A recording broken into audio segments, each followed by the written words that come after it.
اعوذ باللہ من الشیطان الرجیم بسم اللہ الرحمن الرحیم۔ یہ لفظ اللہ کو اتنا پیارا لگتا ہے، جو بندہ پڑھ کر سوتا ہے اللہ اس کے نامہ اعمال میں تہجد جتنا ثواب لکھ دیتا ہے۔ ناظرین، اللہ تعالیٰ نے نیکی کرنے والوں اور عمل صالح کرنے والوں پہ اپنے خزانے لٹائے۔ یہ خزانے رحمت و بخشش کے ہیں۔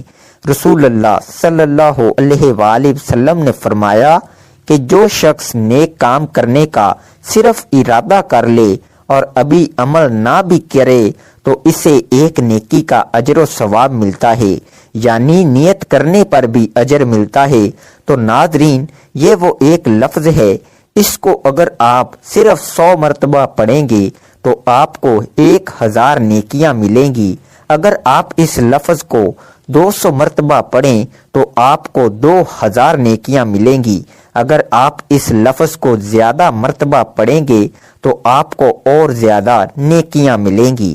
چھوٹا سا لفظ ہے، لیکن اس چھوٹے سے لفظ کو پڑھنے پر اتنی زیادہ نیکیاں ملتی ہیں۔ تو اگر آپ اس لفظ کو فرض نماز کے بعد پڑھیں گے تو سوچیں آپ کے نامہ اعمال میں کتنی زیادہ نیکیاں لکھی جائیں گی۔ اگر آپ صبح شام اس لفظ کو پڑھیں گے تو سوچے آپ کا نامہ اعمال کتنی زیادہ نیکیوں سے بھر جائے گا، کتنے زیادہ گناہ معاف ہوں گے، کتنے زیادہ آپ کے درجات بلند ہوں گے، اور آپ کے ایک لفظ کی برکت سے اللہ پاک آپ سے راضی اور خوش ہو جائیں گے۔ پھر آپ جو مانگیں گے آپ کو ملے گا۔ رسول اللہ صلی اللہ علیہ وآلہ وسلم نے اپنے اصحاب سے فرمایا، کیا تم میں سے کوئی روزانہ 1000 نیکیاں کمانے سے بھی عاجز رہ سکتا ہے؟ تو حاضرین مجلس میں سے کسی نے پوچھا، کیسے ہم میں سے کوئی 1000 نیکیاں کما سکتا ہے؟ تو آپ صلی اللہ علیہ وآلہ وسلم نے فرمایا کہ 100 بار سبحان اللہ کہے تو اس کے لیے 1000 نیکیاں لکھ دی جائیں گی، یا 1000 گناہ اس کے مٹا دیے جائیں گے۔ جبکہ ایک اور روایت میں کہ اس کی 1000 نیکیاں لکھی جائیں گی اور 1000 برائیاں مٹا دی جائیں گی۔ اگر انسان اس سے زیادہ یہ عمل کرے، یعنی اس کو زیادہ پڑھے، تو اس سے زیادہ اجر لکھا جائے گا۔ سبحان اللہ کا مطلب یہ ہے کہ اللہ تعالیٰ کی ذات تمام عیوب اور نقائص سے پاک ہے، یا میں اللہ تعالیٰ کی پاکیزگی بیان کرتا ہوں۔ قرآن و حدیث میں اللہ تعالیٰ کی حمد اور پاکی بیان کرنے کا بار بار حکم دیا گیا ہے۔ لہٰذا مذکورہ کلمہ سبحان اللہ چونکہ اللہ تعالیٰ کی حمد اور پاکی بیان کرنے پر مشتمل ہے، اس لیے اس کے پڑھنے سے قرآن و حدیث کے ان تمام امر کی بجا آوری لازم آنے کے ساتھ ساتھ ان کلمات کا کہنے والا ان تمام فضائل کا مستحق بھی بنتا ہے، جو عمومی طور سے اللہ تعالیٰ کی پاکی اور حمد بیان کرنے یعنی سبحان اللہ کہنے کے بارے میں وارد ہوئے ہیں۔ سبحان اللہ کلام عرب میں کثرت سے استعمال ہوتا ہے۔ دوران گفتگو، موقع و محل کی مناسبت سے عرب لوگ اسے بکثرت استعمال کرتے ہیں، اور نبی کریم صلی اللہ علیہ وآلہ وسلم نے اپنی زبان رسالت سے کلمہ سبحان اللہ کی خاص فضیلت بیان کی ہے۔ سبحان اللہ اس کا مطلب ہے اللہ پاک ہے۔ رسول اللہ صلی اللہ علیہ وآلہ وسلم نے فرمایا کہ جو شخص بھی سبحان اللہ ایک دن میں 100 مرتبہ پڑھے تو اس کے صغیرہ گناہ مٹا دیے جائیں گے، چاہے اس کے گناہ سمندر کی جھاگ کے برابر ہی کیوں نہ ہوں۔ رسول اللہ صلی اللہ علیہ وآلہ وسلم نے فرمایا کہ جو شخص بھی صبح و شام سبحان اللہ 100 مرتبہ پڑھے تو قیامت کے دن اس سے افضل عمل کسی کا نہیں ہوگا، سوائے اس شخص کے جس نے اس کے برابر یا اس سے زیادہ ان کلمات کو پڑھا ہو۔ حضرت جابر رضی اللہ عنہ سے مروی ہے کہ حضور نبی کریم صلی اللہ علیہ وآلہ وسلم نے فرمایا، جس نے کہا سبحان اللہ اس کے لیے جنت میں کھجور کا ایک درخت لگا دیا گیا۔ رسول اللہ صلی اللہ علیہ وآلہ وسلم نے ایک دن صحابہ کرام سے فرمایا کہ سبحان اللہ 100 مرتبہ پڑھو، جس نے اسے 1 مرتبہ پڑھا اس کے لیے 10 نیکیاں لکھی جائیں گی، اور جس نے اسے 10 مرتبہ پڑھا اس کے لیے 100 نیکیاں لکھی جائیں گی، اور جس نے اسے 100 مرتبہ پڑھا اس کے لیے 1000 نیکیاں لکھی جائیں گی، اور جو زیادہ پڑھے گا تو اللہ رب العزت بھی اسے زیادہ عطا کریں گے، اور جو اللہ رب العزت سے بخشش طلب کرے گا تو اللہ رب العزت اسے بخش دیں گے۔ سبحان اللہ کہنے کے بے شمار فوائد ہیں۔ اللہ کی تعریف کے کلمات اللہ کو بہت پیارے ہیں۔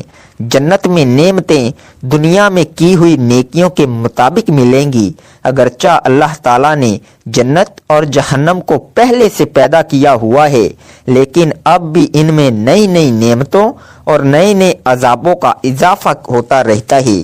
ہر مومن کے لیے جنت میں جگہ مخصوص ہے، جہاں اس کے اعمال کے مطابق باغات، محلات اور دوسری نعمتیں تیار ہو رہی ہیں۔ قیامت کے دن اعمال کا وزن ہوگا۔ اللہ کا ذکر بھی ایک نیک عمل ہے، اس کا بھی وزن ہوگا۔ اعمال کے وزن کا دار و مدار خلوص نیت اور اتباع سنت پر ہے۔ سنت کے مطابق خلوص سے کیا ہوا تھوڑا سا عمل بھی زیادہ وزنی ہوگا، لیکن خلوص کے بغیر یا سنت کے خلاف کیا ہوا زیادہ عمل بھی بے وزن ہوگا۔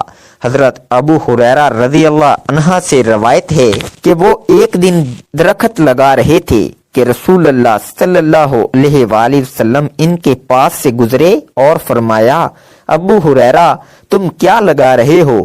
میں نے عرض کیا کہ میں درخت لگا رہا ہوں۔ آپ صلی اللہ علیہ وآلہ وسلم نے فرمایا، کیا میں تمہیں اس سے بہتر درخت نہ بتاؤں؟ انہوں نے عرض کیا، کیوں نہیں، آپ ضرور بتلائیے۔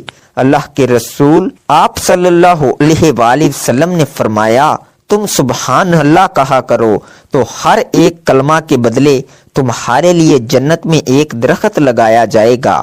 محترم ناظرین، یہ آسمان، یہ وسیع اور اس دھرتی پہ چمکتا سورج، یہ چاندنی میں نہایا ہوا چاند، یہ فضائے بصیرت میں ٹمٹما کر اپنے وجود کا احساس دلانے والے یہ ستارے، خلا میں تیرنے والی یہ کہکشائیں، ہواؤں کے دوش پر اڑان بھرنے والے یہ بادل اور گھٹائیں، یہ اونچے پربت، یہ بے کراں سمندر، یہ اپنی دھن میں مگن بہتی چلے جانے والی ندیاں، یہ چمن زار اور یہ بیاباں، یہ چمن کے پھول، عرض کے زمین سے آسمان تک جتنی بھی مخلوقات ہیں اور جتنے بھی ذرات ہیں، سب اسی رب وحدہ لا شریک کی تخلیق اور اسی کی نشانیاں ہیں، جو سارے جہان کا پالن ہار ہے، جس کی محتاج دنیا اور ہر شے اس دنیا کی، لیکن وہ کسی کا محتاج نہیں۔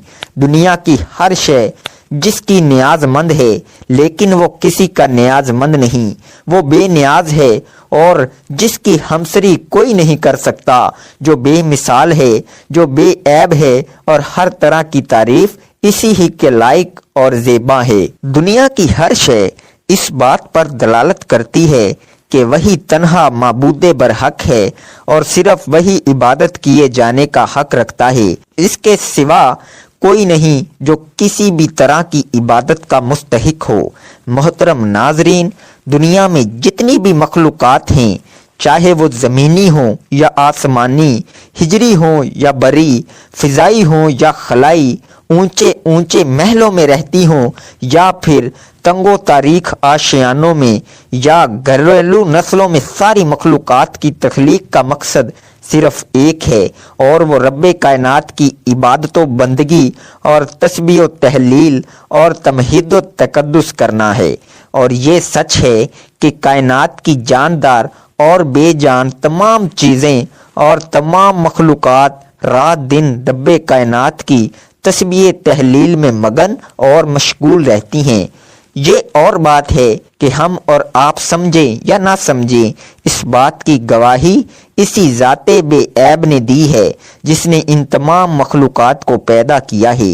وہ کہتا ہے، ترجمہ: ساتوں آسمان اس کی حمد و ثنا کے ترانے گاتے ہیں، زمین اس کی تعریف و توصیف کے نغمے گنگناتی ہے۔ زمین پر جتنی بھی مخلوقات بود و باش کرتی ہیں، سب اسی کی تسبیح و تمہید کے ساتھ چھیڑتی ہیں۔ کوئی ایسا نہیں جو اس کی حمد کے نغمے، اس کی ثنا اور توصیف کے ترانے نہ گنگناتا ہو۔ اور بات یہ ہے کہ تمہیں ان کی تسبیح کی زبان، ان کی تمہید کا اندازہ جدا گانا سمجھ میں نہ آتا ہو۔ مچھلیاں پانی میں اور چرند پرند فضاؤں میں اس کی حمد و کبریائی کے نغمے گاتے ہیں۔ اللہ تعالیٰ نے اس کائنات کو تخلیق کیا، اسی لیے تخلیقی اعتبار سے اس کائنات کا ایک ذرہ بھی اللہ تعالیٰ کی مرضی کے بغیر حرکت نہیں کر سکتا۔ اور اللہ تعالیٰ قرآن پاک میں فرماتے ہیں کہ جب اللہ تعالیٰ کی منشا ہوتی ہے کسی کام یا امر کی، تو اللہ تعالیٰ اسے حکم فرماتے ہیں کہ ہو جا، تو وہ ہو جاتا ہے۔ یعنی اسے کسی بھی مطلب میں کسی بھی چیز کی محتاجی نہیں ہوتی۔ اللہ تعالیٰ نے اس کائنات کو عدم سے وجود بخشا، تو اللہ چاہے اس کائنات میں کر دیں کچھ بھی، اس میں منع نہیں ہو سکتا۔ یہ اللہ قادر مطلق کی قدرت کا عملہ ہے، اور اللہ تعالیٰ بڑی شان والے اس کے واحد مالک ہیں۔ قرآن مجید میں اللہ رب العزت فرماتے ہیں کہ بے شک دل کا سکون اللہ کے ذکر میں ہے، یعنی انسان پوری دنیا میں سکون کی تلاش کر لے نہیں ملے گا، کیونکہ حق تعالیٰ نے خود بتا دیا کہ دل کا سکون میری یاد میں ہے۔ جب دل میں سکون ہوگا تو ظاہراً بھی اطمینانیت جھلکتی نظر آئے گی۔ جو قلب میں یاد خدا بسائے گا وہ روحانی سکون پائے گا۔ ذکر الہی دراصل قرب الہی کی خاطر اللہ کو یاد کرنے کا نام ہے، یعنی زبان پر حمد و تسبیح اور تکبیر و تحلیل کے کلمات کا جاری رہنا۔ ارشاد باری تعالیٰ کا مفہوم: تم مجھ کو یاد کرو، میں بھی تم کو یاد کروں گا، میرا شکر ادا کرو، ناشکری نہ کرو۔ ذکر کی فضیلت اس سے بڑھ کر اور کیا ہوگی کہ خود اللہ سبحانہ و تعالیٰ بھی یاد کرے گا۔ پھر ارشاد باری تعالیٰ ہے کہ شکر کرو، ناشکری نہ کرو۔ شکر کا مطلب ہے کہ اللہ کی دی ہوئی نعمتوں اور خدا داد صلاحیتوں اور قوتوں کا اعتراف کرنا، اور زبان سے تعریفی کلمات کا ادا کرنا۔ ان قوتوں اور صلاحیتوں کو اللہ کی نافرمانی سے صرف کرنا اللہ کی ناشکری یعنی کفران نعمت ہے، جس سے بچنے کا حکم دیا گیا ہے۔ یہاں پر ذکر اور شکر کا حکم ایک ساتھ دیا گیا ہے، دونوں میں بہت مشابہت اور مناسبت ہے۔ اللہ رب العزت کی حمد و ثنا اور تسبیح و تحلیل میں شکر کے کلمات بھی پنہاں ہیں۔ ذکر الہی دائمی عبادت ہے، جیسا کہ سورہ آل عمران میں ارشاد باری تعالیٰ کا مفہوم ہے۔ ذکر الہی مومن کا صف امتیازی ہے۔ ایک اور جگہ فرمان الہی کا مفہوم ہے: بکثرت اللہ کا ذکر کرو، بہت ممکن ہے فلاح نصیب ہو جائے۔ حضرت عمر رضی اللہ عنہ نے رسول اللہ صلی اللہ علیہ وآلہ وسلم سے پوچھا، یا رسول اللہ، ہم کون سے مال جمع کریں؟ آپ نے فرمایا، ذکر کرنے والی زبان اور شکر کرنے والا دل۔ ایک اور موقع پر آپ صلی اللہ علیہ وآلہ وسلم نے فرمایا، اللہ کا ذکر دلوں کے لیے شفا ہے، اللہ کا ذکر تمہارے سب اعمال سے افضل ہے۔ ذکر الہی کی حقیقت جاننے اور اس کی افادیت سے اچھی طرح مستفید ہونے کے لیے ضروری ہے کہ ذکر الہی کی 3 اقسام کو مختصراً بیان کر دیا جائے، تاکہ ذکر کی اصل حقیقت اور افادیت اچھی طرح واضح ہو جائے۔ نمبر 1 ذکر باللسان، نمبر 2 ذکر بالقلب، نمبر 3 ذکر بالعمل۔ مردرجہ بالا تینوں اقسام میں ہم آہنگی ہوگی تو ذکر الہی اصلاح قلب کے لیے شفا اور کیما ثابت ہوگا۔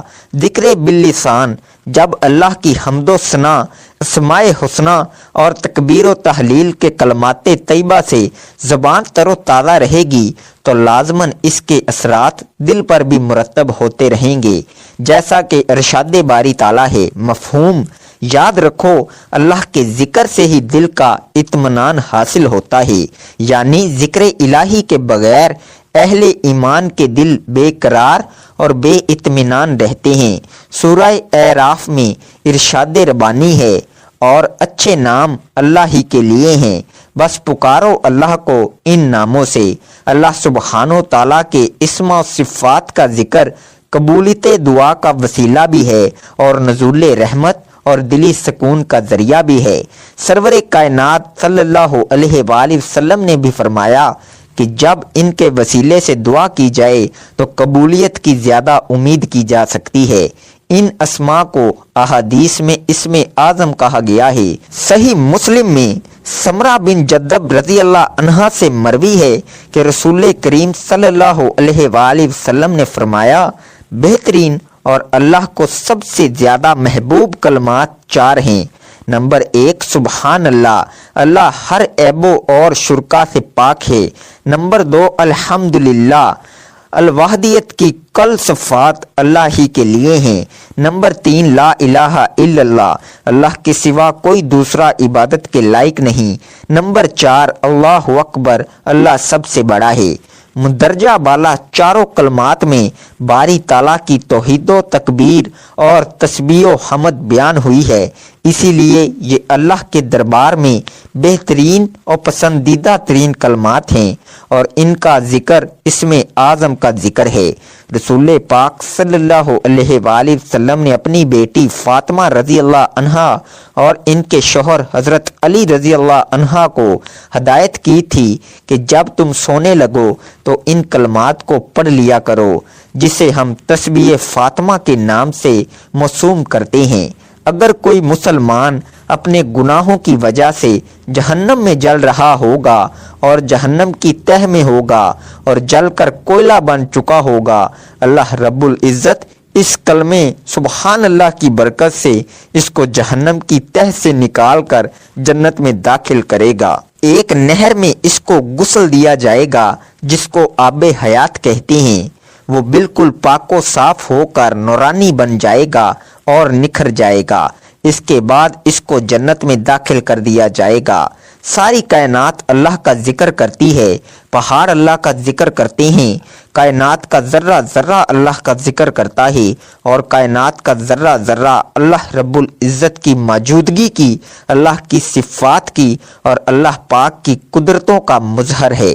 چلتا پانی اللہ کا ذکر کرتا ہے، پرندے ہوا میں اللہ کا ذکر کرتے ہیں، زمین کے اندر جو مخلوق رہتی ہے وہ اللہ کا ذکر کرتی ہے۔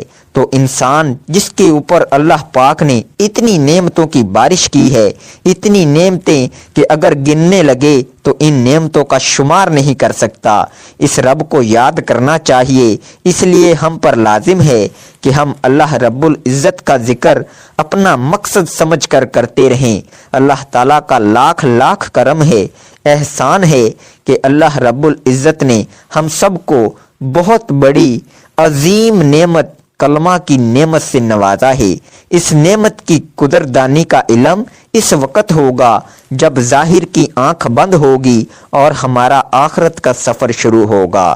نبی علیہ السلام نے جنت کی زیارت کی اور جنت کی جو قبیلے کی طرف والی دیوار تھی اس پر چند سطور لکھی ہوئی تھیں، جو چیز ہم نے آگے بھیجی وہ ہمارے کام آئی۔ اللہ رب العزت نے جتنی زندگی ہمیں دی ہے اس دنیا میں گزارنے کے لیے، اس 60 سالہ زندگی میں اعمال کرنا، ان کی باقاعدہ ریکارڈنگ ہو رہی ہے۔ اللہ پاک نے دائیں طرف نیکی والا فرشتہ بٹھایا ہوا ہے اور بائیں طرف جو برے کام ہم سے سرزد ہوتے ہیں وہ برے کام ریکارڈ کرتا ہے۔ ایک دفعہ ایک اللہ والے نے اشارے سے اپنے کسی جانور کو بلایا، جیسے جانور کو بلاتے ہیں، اشارہ کرتے ہیں، ہاتھ میں کچھ رکھتے ہیں کہ کچھ جانور کو دینا ہے، کھلانا ہے۔ انہوں نے اشارے سے جانور کو بلایا تو اللہ پاک بعض اوقات غیب کی باتیں اللہ والوں پر منکشف کر دیتے ہیں۔ تو جب انہوں نے اشارے سے جانور کو بلایا تو اللہ پاک نے ان پر وہ منظر منکشف کر دیا کہ فرشتے نے وہ اشارے بھی لکھ لیے۔ تو بزرگ پریشان ہوئے کہ یہ بھی لکھا جاتا ہے ہر آن ہر گھڑی ہمارے جسم سے جو اعمال نکلتے ہیں ان کی ریکارڈنگ ہو رہی ہے۔ آج سائنس کا دور ہے، ہماری شریعت میں وہ باتیں جن کے بارے میں کسی زمانے میں کمزوری دکھائی جاتی تھی، سائنس نے بھی ثابت کر دیا وہ باتیں درست اور سچ ہیں۔ کمپیوٹر کا دور ہے، ہر چیز کی ریکارڈنگ ہو رہی ہے، اسی طرح ہمارے اعمال بھی ریکارڈ ہو رہے ہیں۔ جو عمل ہم اس دنیا میں کرتے ہیں وہ ریکارڈ ہوتا ہے اور ہمارے اعمال نامے میں لکھا جا رہا ہے، اور یہ اعمال ہم آگے بھیج رہے ہیں، آخرت کی طرف اکاؤنٹ میں جمع ہو رہے ہیں۔ سب کچھ جو ارد گرد ہے انشاءاللہ کل گواہی دے گا، بیت اللہ بھی گواہی دے گا، انشاءاللہ اللہ کے گھر کی دیواریں بھی گواہی دیں گی کہ ان اللہ تعالیٰ کے بندوں نے میرے قریب میں بیٹھ کر ذکر کا حلقہ لگایا تھا اور حلقے میں تجھے یاد کیا تھا، حلقے میں تیری وحدانیت بیان کی تھی، نفی اثبات کا ذکر کیا تھا، اس میں ذات کا ذکر کیا تھا، تیری صفات کا ذکر کیا تھا، اور ذکر قلبی بھی کیا تھا اور ذکر لسانی بھی کیا تھا، کیونکہ اللہ رب العزت تو سمیع بھی ہے اور بصیر بھی ہے، دیکھتا بھی ہے، سنتا بھی ہے۔ تو ہماری یہ گواہی پیش ہوگی انشاءاللہ۔ ذکر کا مقصد قرآن کریم کی طرف لے جانا ہے۔ ذکر میں خشوع آ گیا تو انشاءاللہ جب قرآن کریم کی تلاوت کریں گے تو پھر قرآن کی تلاوت میں خشوع ہوگا، پھر اللہ کی شان یاد آتی ہے۔ اکرمہ جو ابو جہل کے بیٹے تھے لیکن صحابہ رسول تھے، جب قرآن کی تلاوت کرتے تھے قرآن پہ گر جاتے تھے، آنسو کی لڑیاں جاری ہو جاتی تھیں اور فرماتے تھے یہ میرے رب کا کلام ہے، یہ میرے رب کا کلام ہے۔ قرآن کی ایسی تلاوت کریں، کوشش کریں علماء کرام سے رابطہ رکھیں، جو پڑھے لکھے ہیں ترجمہ کے ساتھ پڑھیں۔ اللہ پاک نے قرآن پاک کو ذکر سے یاد کیا ہے، ہم نے ذکر کو اتارا تو اس کا مطلب یہ ہے کہ ہم جو اسباق پڑھتے ہیں اس کا مقصد یہ ہے کہ قرآن کے ذکر کی طرف منتقل ہو جائیں، یہ قرآن کریم کا حق ہے۔ تو ناظرین، جب بھی نماز پڑھیں، نماز کے بعد، فرض نماز کے بعد یا نماز پڑھنے کے بعد سبحان اللہ کی ایک تسبیح لازمی پڑھا کریں اور اس کے ساتھ یہ دعا پڑھیں۔ حضرت ابو الدرداء رضی اللہ عنہ فرماتے ہیں کہ میں نے اللہ کے رسول صلی اللہ علیہ وآلہ وسلم کو یہ فرماتے ہوئے سنا، جو شخص مومن مرد اور مومن عورتوں کے لیے ہر روز 27 یا 25 مرتبہ دونوں میں سے کوئی ایک عدد فرمایا مغفرت طلب کرتا ہے، وہ ان لوگوں میں سے ہو جاتا ہے جن کی دعا قبول کی جاتی ہے اور جن کی برکت سے زمین والوں کو رزق دیا جاتا ہے۔ جو بندہ بھی پڑھتا ہے تو اللہ اس کو تمام مومن مردوں اور مومن عورتوں کی تعداد کے برابر ثواب دیتے ہیں، یعنی اس دنیا میں جتنے بھی مسلمان مرد عورتیں ان کی تعداد کے برابر اس پڑھنے والے کو اجر ملے گا، نیکیاں ملیں گی۔ اگر آپ اس دعا کو 25 مرتبہ پڑھیں گے تو آپ مستجاب الدعوات بن جائیں گے، یعنی وہ بندہ جس کی کوئی بھی دعا رد نہیں کی جاتی۔ اے اللہ رب العزت، اے ساری کائنات کے شہنشاہ، اے ساری مخلوق کے پالنے والے، اے زندگی موت کا فیصلہ کرنے والے، اے آسمانوں اور زمینوں کے مالک، اے پہاڑوں اور سمندروں کے مالک، اے انسانوں اور جناتوں کے معبود، اے عرش اعظم کے مالک، اے فرشتوں کے معبود، اے عزت اور ذلت کے مالک، اے بیماریوں کو شفا دینے والے، اے بادشاہوں کے بادشاہ، اے اللہ ہم تیرے گناہ گار بندے ہیں، تیرے خطا کار بندے ہیں، ہمارے گناہوں کو معاف فرما، ہماری خطاؤں کو معاف فرما۔ اے اللہ ہم اپنے اگلے پچھلے صغیرہ کبیرہ سبھی گناہوں، خطاؤں اور نافرمانیوں کی معافی مانگتے ہیں۔ اے اللہ رب العزت، ہم اپنے گناہوں سے توبہ کرتے ہیں، ہماری توبہ قبول فرما۔ اے اللہ ہم گناہ گار ہیں، سیاہ کار ہیں، بدکار ہیں، تیرے احکام کے نافرمان ہیں، ناشکرے ہیں، لیکن میرے معبود تیرے سوا، لیکن میرے معبود تیرے نام لیوا بندے ہیں،